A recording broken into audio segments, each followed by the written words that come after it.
Hello everyone, welcome back to another video. Today I'm going to show you how I made these lovely flower rings with wire. They can be a bit tricky for beginners, but don't panic. Just practice a bit with a soft wire and keep trying. Sorry, that's the only trick I have.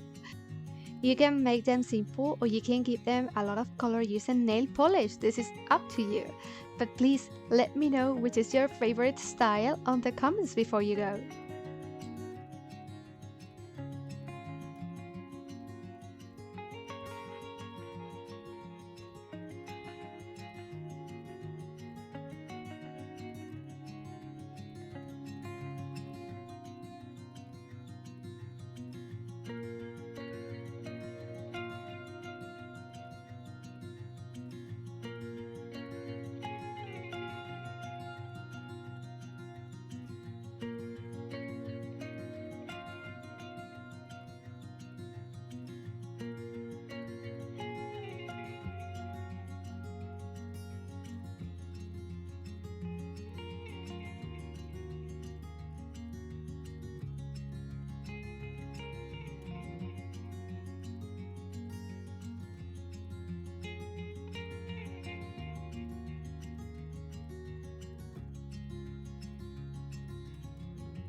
If you like this video, please give me a thumbs up and subscribe for more creative DIY jewelry. Hit the notification sign and you'll be notified every time I post new videos. Hope to see you in my next tutorial, but until then remember to still beautiful, smile and be very happy.